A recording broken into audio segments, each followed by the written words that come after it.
Grow Voices community. This is Patrice Morgan from the Cayman Islands, and I am recording from the center of Hero Square in Georgetown, Grand Cayman.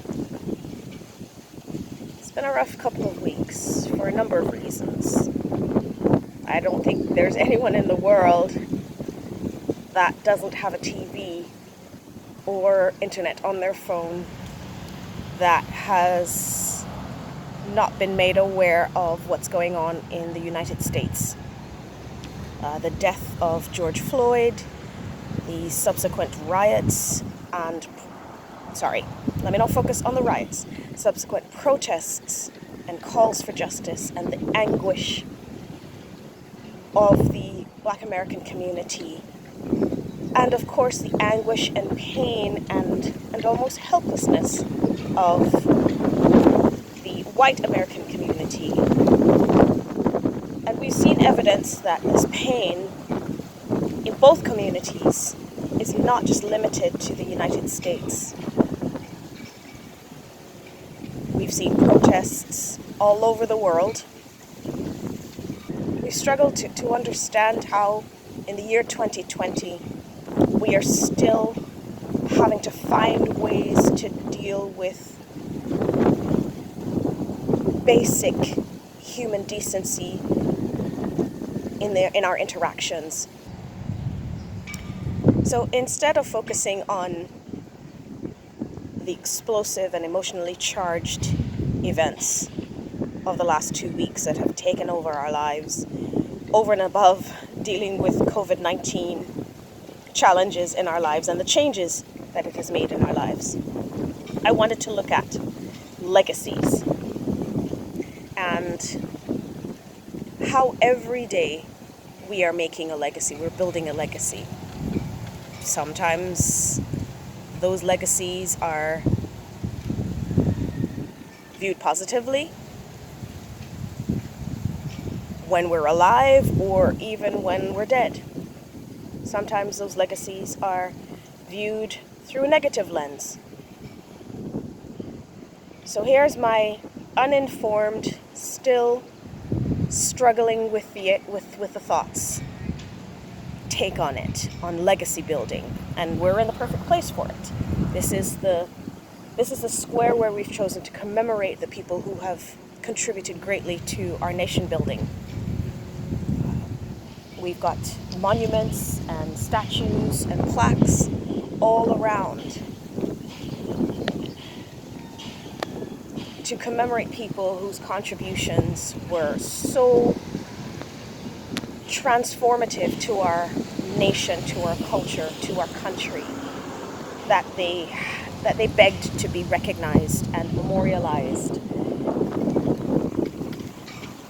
Legacy building is happening each and every day that we're alive. But the point at which you become lifted up or elevated as something more than just an ordinary life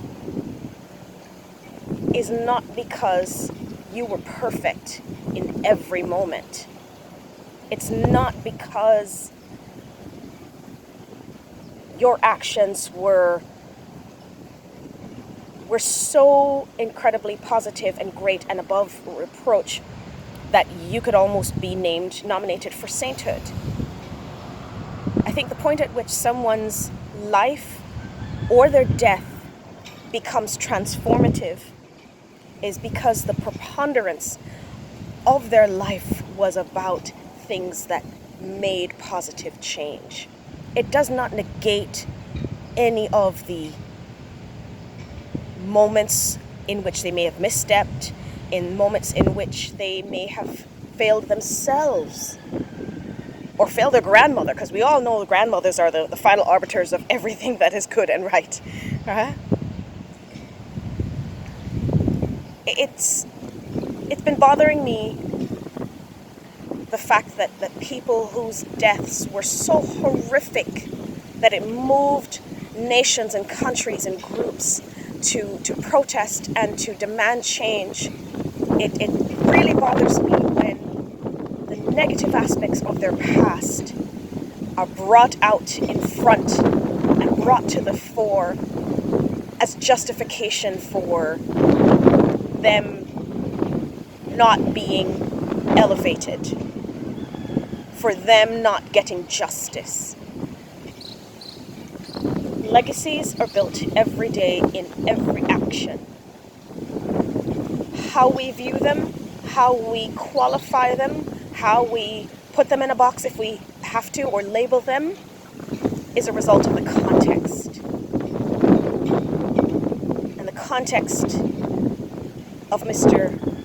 Floyd's life is that his life was taken away in a horrific manner. This is Patrice Donald Morgan, and that was a very long-winded way of showing you just a fraction of the anguish and the angst and the despair and the hurt that I can only imagine the people that are protesting feel, and that they need to just get out. Here I am from Hero Square saying thank you, and just be kind. It's always possible.